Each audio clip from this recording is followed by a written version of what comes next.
information you want. So sort of all those administrative things we're trying to get in an online mode. So in a real sense, you can almost level the field of play against other institutions if you've got enough technology and enough computers and et cetera to sort of use other resources that you don't have available on your campus. Well, you know, certainly in terms of the development of as many courses we did, this collaborative made it possible. Individual schools couldn't have done that.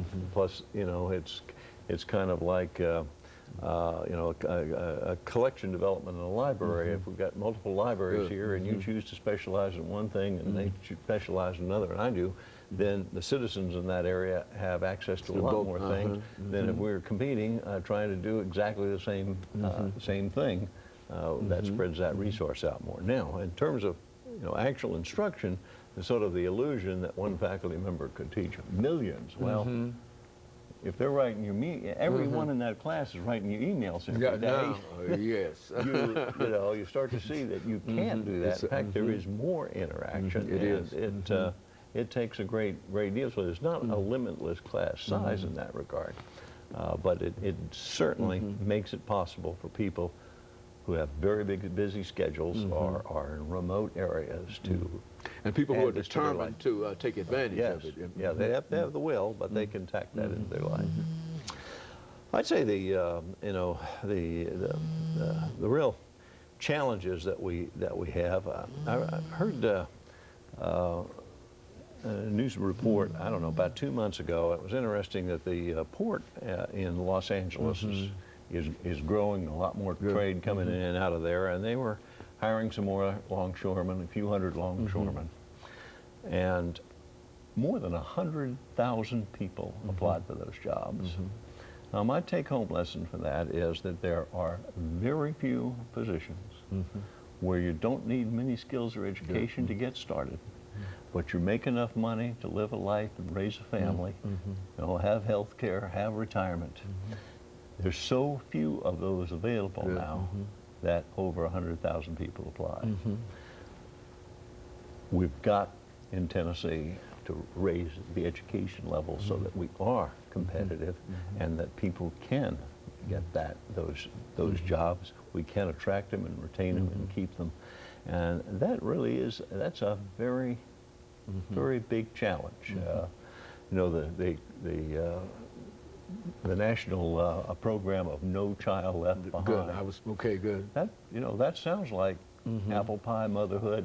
Who wouldn't? But you know, higher education hasn't behaved that way. I'm old enough that you know, one of my classes it did happen. Faculty member says, "Look to the left of you, look to the right of you.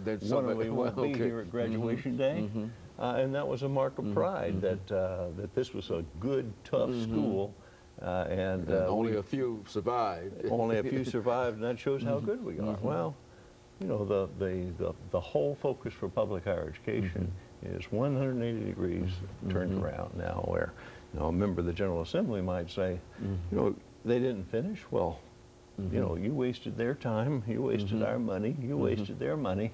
You know, the job is really to educate, get people all the way through. So it has changed really a great deal. This was from another state, but a fun story is, you know, talking in a rural area in a public meeting, and we were promoting things, you know, and quality of education. Finally, somebody who told us he was a school board chairman, he said, you know, we don't really care about A and B students here. They grow up and leave. We care about C and D students. They stay right here. Then he said, and grow up and become school board chairman.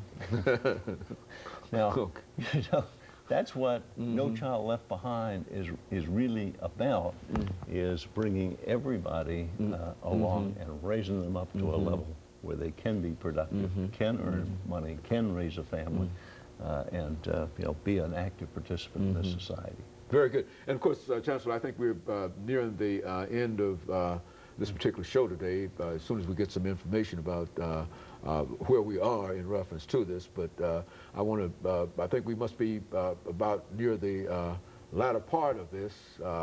but we want to, we've got 30 seconds to go here, and we're waiting on some kind of indication of that, you see. But I certainly want to thank you for coming by and giving us that information today. I think that and especially the information about the lottery, because I think that that's a very, very important piece of information there. Well, it's something to remember as, you know, 7th, 8th, 9th, 10th, 11th graders to get the grade point averages and the test scores, and it's also important once you've entered, keep those grades Very up good. so you don't lose it. Okay, thank you, Chancellor, and let me thank our audience and encourage them to tune in again next week for another informative edition of Comments. Thank you and good morning.